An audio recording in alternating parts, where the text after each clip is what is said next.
हाँ जी क्लास, कल हमने फर्स्ट क्वेश्चन, सेकंड क्वेश्चन और फिफ्थ सिक्स कर लिया था। सेवन्थ, एट्थ, नाइन्थ और हमारा थर्ड और फोर्थ बचा है। तो सेवन्थ क्वेश्चन क्या बोलता है, ऐसी तीन संख्याएं लिखो जिनका दशमलव प्रसार अन्वसानी अनावर्ती हो।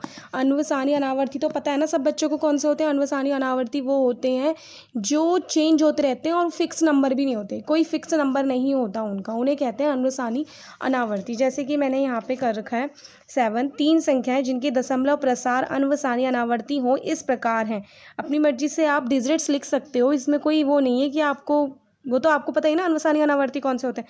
तो मैंने जो तीन लिखे हैं देखो उसमें क्या लिखा है। पहला मैंने लिखा है 0.10, फिर नेक्स्ट टाइम में 1, फिर 2 0। तो 0 पहले सिंगल 0 था, फिर 2 0 हो गया, फिर 1 हो के 3 0, फिर 1 हो के 4 0। तो ये बढ़ता गया, ये हो गया एक अनुसानी अनावर्ती। नेक्स्ट आपका सेम ऐसी ये है 0.202202220222, इसमें 0 और 2 ही रिपीट हो रहा है, बट 2 बार बार चेंज हो रहा है, तो ये भी अनुसानी अनावर्ती हो गया। नेक्स्ट वाले में 14114114114, तो इसमें भी 1 और 4 रिपीट हो रहा है, बट 1 बार बार चेंज हो रहा है। तो इस टाइप की डिजिट्स होती है अनुसानी अनावर्ती। तो 7 का तो सीधे जवाब देना था अनुसानी अनावर्ती के 3 एग्जाम्पल, ठीक है। उसके बाद आया आपका क्वेश्चन नंबर 8। क्वेश्चन नंबर 8 कहता है परिमेय संख्याओं 5/7 और 9/11 के बीच की 3 अलग अलग अपरिमेय संख्याएं ज्ञात करो। तो पहले 5/7 और 9/11 का आंसर पता होना चाहिए। तो 5/7 और 9/11 को मैंने डिवाइड से सॉल्व किया। डिवाइड से सॉल्व किया तो देखो सॉल्व करते करते लास्ट में ना एक बार ऐसी चीज़ आई कि 5 दोबारा से रिपीट हो गया। जब 5 दोबारा से आ गया तो दोबारा से यही नंबर्स आएंगे। तो मैंने लिख दिया कि 7 से अगर 5 को डिवाइड करूँगी तो 0.714285 आ रहा है। क्या आ रहा है देखो, 5/7 का क्या आ रहा है, यहाँ लिख देती हूँ मैं 0.714285, और ये भी 7 से रिपीट होगा दोबारा, ये आ रहा है। उसके बाद मैंने 9 को डिवाइड किया 11 से, तो मेरे को मिला 0.81, और देखो दोबारा से 9 रिपीट हो रहा है। 9 आ गया ना दोबारा से, यहाँ पे 9 ही आया ना, सॉल्व करोगे ना, डिवाइड करनी आती है तो दोबारा से 0 लगाएंगे, फिर दोबारा 81 रिपीट होगा। तो 9/11 का क्या आया 0.81 के ऊपर 12, 81 रिपीट हो रहा है। तो आपने देखा 5/7 और 9/11 में 5/7 में 0 पॉइंट के बाद 71 है और इसमें 81 है। तो हम इसका मीनिंग जो इन दोनों के बीच में अपरिमेय संख्याएं लिखेंगे, अपरिमेय संख्याएं, वो हम 71 से 81 के बीच में लिखेंगे। कहाँ से, 71 से 81 के बीच में लिखेंगे। अब तो आप बहुत सारे एग्जाम्पल लिख सकते हो। तो मैंने इस प्रकार 5/7 और 9/11 के बीच की अलग अलग अपरिमेय संख्याएं कौन सी लिखी हैं, 71 से 81 के बीच में लिखनी है ना, 71 से 81।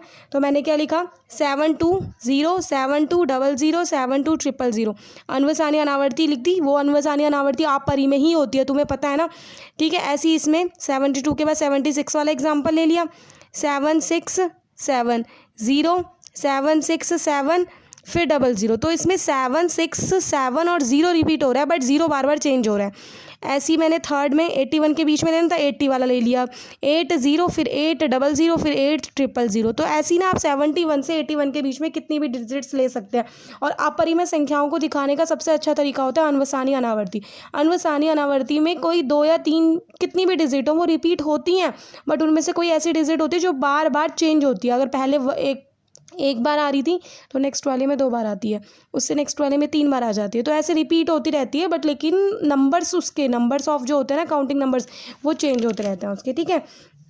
उसके बाद आया क्वेश्चन नंबर 9। क्वेश्चन नंबर 9 क्या कहता है, बताइए कि निम्नलिखित संख्याओं में से कौन सी परिमेय और कौन सी अपरिमेय। आपको पता है ना परिमेय कौन सी होती है, जो P/Q के रूप में होती है, और अपरिमेय वो होती है जो P/Q के रूप में नहीं होती है। तो जरा देखो मैंने क्या लिखा है। पहला था 9 का फर्स्ट था √23 को आप सॉल्व करके देखोगे तो रूट तो निकलेगा नहीं, तो मैंने लिखा अपरिमेय है, क्योंकि √3 जो 23 है वो एक पूर्ण वर्ग नहीं है। वर्ग का मीनिंग क्या होता है, एलसीएम निकालो तो उसका वर्ग निकल जाए, पर 23 का एलसीएम निकालोगे 23 बन जाए, 23 आएगा, तो 23 तो कोई वर्ग ही नहीं है, इसीलिए ये पूर्ण वर्ग नहीं है। 8th क्लास में आपने पढ़ा था ना, वर्ग, वर्गमूल, घन, घनमूल, वही वाला है। वर्ग कब होता है, जब 2 का ग्रुप बने। अब इसमें 2 का ग्रुप बन रहा है, नहीं बन रहा, सिंगल है, तो इसका मीनिंग ये पूर्ण वर्ग नहीं है। सेकंड था 225 का मैंने एलसीएम निकाल के देखा। आप एलसीएम निकाल के देखोगे तो आपका ये आंसर आ रहा था, मैं निकाल के दिखा देती हूँ। 3 सत्ते 21, 3 पंजे 15, फिर 3 दूनी 6, 3 पंजे 15, फिर 5 25, 5 एकम 5। तो आपने देखा यहाँ 3, अब हम वर्ग पढ़ रहे ना, रूट का मीनिंग क्या होता है? वर्ग। 8th क्लास में पढ़ा है ना, अगर यहाँ 3 लगा होता छोटा सा तो मैं बोलती वो क्या है? घनमूल है। ये वर्गमूल है। वर्गमूल और घनमूल तो मैंने आपको अच्छे से बताया है, ठीक है। तो देखो 3 में से 2 3 में से 1 3 निकल गया, 2 5 में से 1 5 निकल गया, वही लिखा है मैंने यहाँ पे। 2 3 में से 1 3, 2 5 में से 1 5, तो 15 आ गया। तो इसका तो सीधे 15 आंसर आ रहा है, तो ये परिमेय है क्योंकि 15 के डिवाइड में तो 1 लग सकता है, ठीक है। उसके बाद थर्ड आया 0.3796। बेटा ये तो फिक्स है ना, शांत हो गई, तो ये तो खुद ही परिमेय होगी क्योंकि मैं इसे P/Q के रूप में लिख सकती हूँ। कैसे लिख सकती हूँ? ये पॉइंट हटाऊंगी, नीचे 4 0 लगा दूंगी, तो बन गई ये परिमेय संख्या। उसके बाद 7.478478 आया, तो तुमने देखा 478, फिर 478, फिर दोबारा 478 478 ऐसे आएगा, तो अपरिमेय, इसे हम P/Q के रूप में नहीं लिख सकते। उसके बाद तुम्हारा क्या आया? 1.10, जीरो चेंज होता रहता है बार बार, ये भी अपरिमेय क्योंकि ये अनवसानी अनावर्ती है।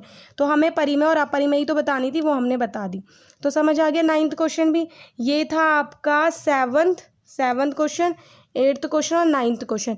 नेक्स्ट वीडियो में थोड़ी देर में डाल रही हूँ, उसमें आपको 3rd क्वेश्चन और 4th क्वेश्चन मिल जाएगा, ठीक है। और आज फिर हमारी ये एक्सरसाइज कंप्लीट हो जाएगी और इनसे रिलेटेड मैं एग्जाम्पल्स भी आपको सेंड कर दूँगी, ठीक है बेटा।